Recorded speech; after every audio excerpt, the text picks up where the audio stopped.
Grand Matin Sud Radio. Le petit déjeuner politique. Bienvenue dans le petit déjeuner politique de Nicolas Dupont-Aignan, qui est président de Debout la France et député de l'Essonne. Bonjour Nicolas Dupont-Aignan. Bonjour Patrick Roger. Avant de revenir sur l'agression de Villeurbanne, c'est donc la rentrée scolaire ce matin. Est-ce que les réformes de Jean-Michel Blanquer vont plutôt dans le bon sens, je pense, au lycée, ou encore à la Marseillaise et le drapeau qui doivent être dans les salles de classe? Ça doit vous plaire, ça, non? Oui, il y a deux choses positives. C'est un état d'esprit pour essayer de mettre fin à l'esprit pédagogiste post-68 art qui a détruit l'école publique. Et ça va dans le bon sens. En revanche, la traduction, au-delà des symboles qui est positive, la traduction notamment sur la réforme du lycée et du bac est peut-être presque contradictoire. C'est-à-dire que d'un côté, il y a des bonnes intentions.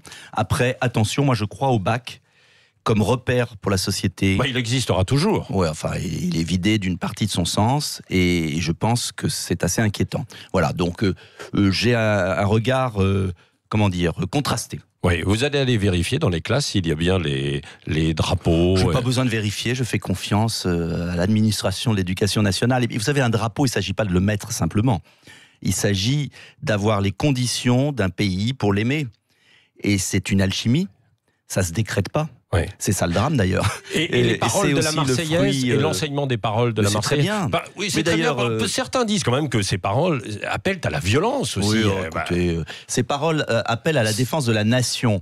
Alors on peut continuer à toujours baisser la tête et disparaître, mais il y a un moment où il faut aussi justement apprendre à nos enfants que notre civilisation, que ce qu'on a créé, ce qui est hérité de nos parents, ça se défend, ça s'améliore, parce que tout n'est pas parfait. Mais bref, c'est ça l'esprit national. C'est pas contre les autres. Le patriotisme, c'est pas du tout contre les autres. Le patriotisme, c'est d'aimer les siens et de faire partager un idéal. C'est ça le patriotisme français en tout cas, les trois couleurs de la République. Oui. L'agression de Villeurbanne, l'attaque au couteau d'un Afghan, vous avez parlé hier d'une guerre déclarée à notre civilisation, je cite, et d'un nouveau fascisme vert. Qu'est-ce que cela veut dire précisément? Cela veut dire tout simplement que j'ai été stupéfait une nouvelle fois d'entendre les commentaires. J'ai l'impression que nous avons des dirigeants, pas seulement politiques, un peu médiatiques, désolé de le dire, pas tous heureusement, qui sont des autruches. J'ai assisté à un concert d'autruches, tous la tête dans le sable. Les mots sont extravagants. Un grand journal du soir ne voulait pas nommer l'islamisme. C'est-à-dire qu'on est dans un pays qui est dans le déni de réalité. Si c'était le premier attentat, je comprends. Vous parlez d'attentat, vous? C'est d'attaque. C'est une attaque. Et des attaques, il y en a eu des dizaines, des centaines de morts. Et à chaque fois, c'est le même dispositif. Et à chaque fois, ce sont les mêmes réactions. Et je prends l'exemple là. Oui. C'est un demandeur d'asile. Il a eu 3 identités. Il a circulé entre la France et l'Allemagne. Les 2 jeunes filles égorgées à la gare Saint-Charles de Marcel, c'était un clandestin qui avait été libéré par erreur d'un centre de rétention. C'est toujours le même profil. Derrière, il y a une idéologie, un fascisme, un islamisme, fondamentalisme dangereux. Il y a un laxisme migratoire qui permet à des gens dangereux de circuler sur notre sol.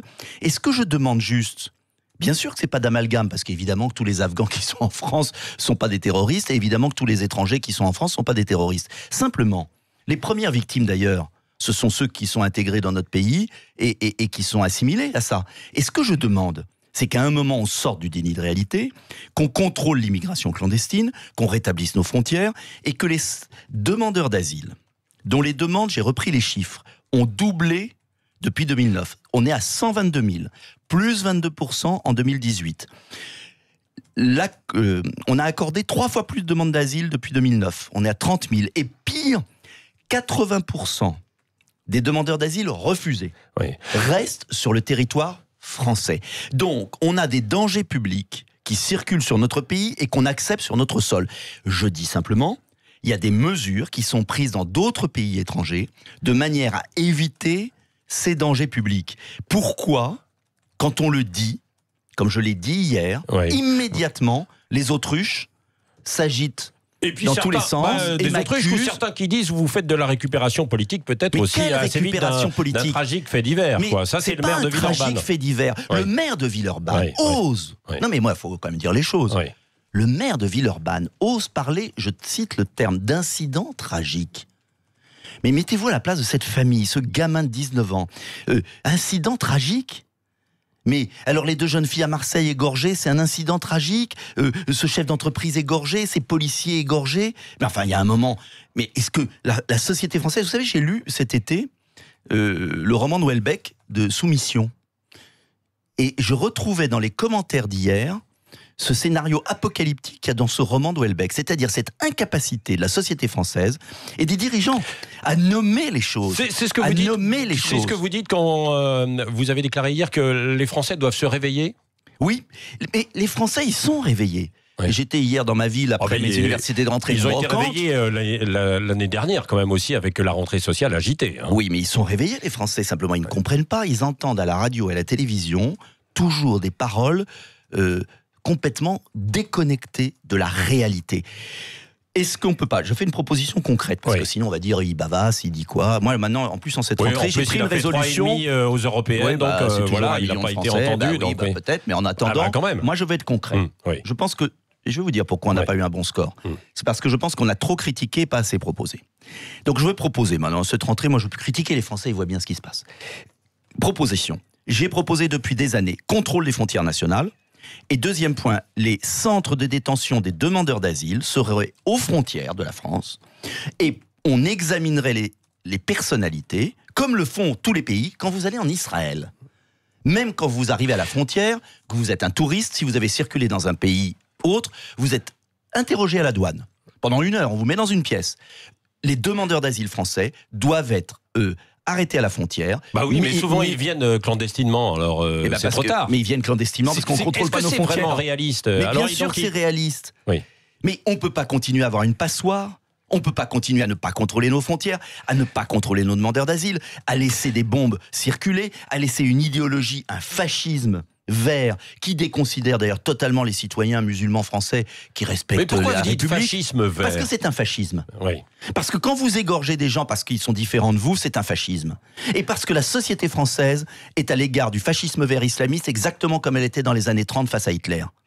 Parce qu'on n'a pas le droit de le dire. Et qu'à un moment, il faut se battre. Et j'aimerais qu'on soutienne notamment les Français musulmans, ces résistances que j'appelle, ces citoyens français qui alertent sur ce qui se passe. Et on les laisse tomber. Oui, et dans nos banlieues, on les laisse tomber face aux barbus qui sont en train de gagner du terrain. Alors, donc c'est pas un combat, je vais être précis. Oui. C'est pas un combat entre les Français de souche et les étrangers ou à l'égard de nos compatriotes musulmans, pas du tout. C'est un combat contre un fascisme qui est en train de s'emparer de la société française et face à ce combat, dans ce combat, les citoyens qui, d'ailleurs souvent les premiers victimes et combattants, ils viennent d'Algérie, de Tunisie parce qu'ils l'ont affronté là-bas. Et ils ont quitté ces pays pour aller en France dans une terre d'accueil, notamment les femmes, où on les respecte. Bon, Nicolas Dupont-Aignan, donc le temps des propositions et pas seulement des critiques, c'est ce qu'on a compris. Oui, parce qu'on critique trop, et les Français, en fait, ils ont compris, il n'y a pas besoin de dans ces critique. propositions, comment peser on a cru comprendre que vous étiez prêt à des alliances, éventuellement, non, en cette rentrée. Mais non, mais c'est pas la question. Par exemple, avec Julien Aubert, qui est candidat chez les Républicains. Ce que j'ai dit. Oui. Non, justement, ce que j'ai dit, c'est que les alliances, les petites soupes politiciennes ne m'intéressaient pas, parce que ça ne marchait pas. Et je crois qu'il faut repartir des idées. Et durant l'été, j'ai rencontré beaucoup de Français, ils sont venus me voir, c'est normal, ils me connaissent un peu, et ils viennent me parler. En fait, les Français ne croient pas à Macron, à part un tiers des Français qui sont toujours d'accord. La cote de confiance était remontée quand même. Enfin, à 30% et 70% des Français qui ne lui font pas confiance. Oui. Simplement, ils ne croient pas à l'opposition parce qu'ils ne savent pas ce qu'on ferait à sa place. Et moi, ce qui m'intéresse durant l'année qui vient, c'est de bâtir un projet très concret, simple, où on dit aux Français, voilà ce qu'on ferait exactement à la place de Macron aujourd'hui, pour qu'ils voient la différence. Et dans ce cadre, plutôt que de faire des alliances d'appareils, des histoires politiciennes, d'ailleurs les Français ne supportent plus ces histoires, ils ont bien raison, je pense qu'il faut partir des propositions et des personnalités intègres. Les gens aspirent à de l'honnêteté et à du bon sens. Et j'ai simplement dit que Julien Aubert, dans la compétition des Républicains, était le seul qui avait des idées différentes et qu'il avait, en tout cas par rapport à moi qui suis un gaulliste patriote social, et je pense qu'un type comme ça à la tête des Républicains, ça mettrait un peu d'air et on pourrait travailler avec lui. Voilà ce que j'ai dit. Voilà, ça s'est transformé en... non mais c'est pas forcément alliance, après on utilise le mot qu'on veut, mais regardez, la droite est en miettes, elle est complètement en miettes, je vais vous dire pourquoi. Il y a des recompositions possibles alors. Il y a des recompositions, mais elles ne viendront que sur des idées. Donc moi, mon rôle, en tout cas modeste, c'est de proposer sur l'immigration, sur la sécurité, sur l'augmentation du pouvoir d'achat, l'augmentation des salaires. Tant qu'on n'augmentera pas les salaires, les gens ne travailleront pas parce qu'ils n'ont pas d'incitation à travailler, parce qu'ils ne peuvent plus vivre de leur travail. Et il y a des solutions pour augmenter les salaires sans peser sur les entreprises. Baisse des charges salariales, rapatriement des productions en France, Made in France, et on va faire des propositions là-dessus. Je crois que les Français ont compris que ça ne marchait pas. Sinon, Macron, avec toute la propagande qu'il y a, serait plus populaire que ça. Ouais. Donc maintenant, à nous de proposer un programme d'intérêt général, concret, et puis les Français jugeront. Et moi, j'arrête les histoires politiciennes, je ne veux plus en entendre parler. Oui. Est-ce que vous avez lu cet été le livre de Nicolas Sarkozy ?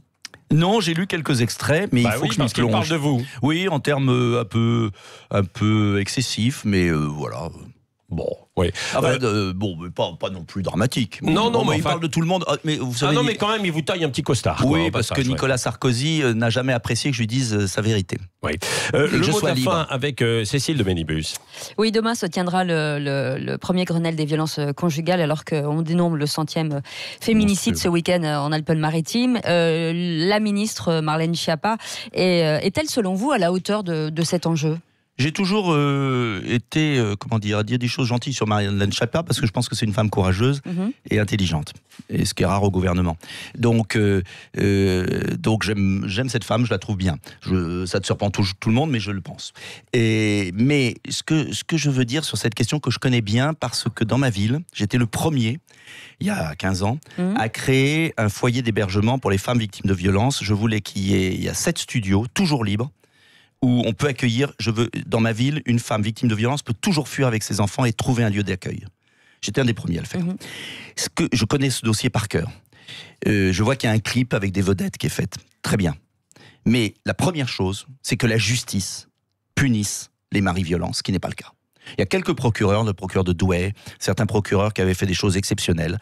Mais le laxisme... Ça veut dire que chez vous, quand une femme vient à la police ou en tout cas porter plainte... On a tout fait pour qu'il y ait un hébergement possible dans la minute. Et on a tout fait. J'avais même j'avais donné à tous les enfants des écoles une règle avec un numéro d'urgence sur les violences, notamment aux enfants, parce que je trouve ça monstrueux et j'ai toujours aidé ces associations. Je crois que le problème de fond des violences faites aux femmes aujourd'hui en France, il y a un problème culturel, bien sûr, mais il y a un problème de réaction de la justice. C'est inacceptable. Et ça pose la question du laxisme judiciaire dans notre pays, du manque de moyens, du manque de greffiers, du manque de réactivité. Donc, c'est pas simplement une prise de conscience, parce que tout le monde sait que c'est monstrueux. C'est aussi un problème d'éducation, c'est aussi un problème parfois aussi de mœurs, de culture, dans certains quartiers. Et puis, c'est aussi un problème de réaction judiciaire. Il faut être impitoyable, ce qui n'est pas le cas. Et tant que la justice sera laxiste face à la délinquance et la délinquance familiale, eh bien vous aurez la multiplication de ces féminicides qui sont une abomination dans notre pays. J'ajoute dernier point, parce que je veux le dire. Quand des rappeurs ont des paroles de violence sur les femmes, et que ces chansons n'ont pas été interdites, souvenez-vous de la cour d'appel sur un célèbre rappeur qui appelait à maritatianiser les femmes. Oui, absolument. Vous vous souvenez de cette chanson ? Et la cour d'appel n'avait pas interdit cette chanson. Et quand on est dans cette société où des rappeurs peuvent se permettre ça, eh bien, il ne faut pas s'étonner. Alors, ça ne sert à rien de faire des clips s'il y a des rappeurs qui disent ça. Merci Nicolas Dupont-Aignan, président de Debout la France, des députés de l'Essonne, était l'invité de Sud Radio. On l'a compris, avec des propositions et pas simplement des critiques. Fini les critiques. On verra. On propose. À suivre. Le retour du 90 km/h dans certains départements qui sont déjà sous pression. Restez avec nous, 7h58.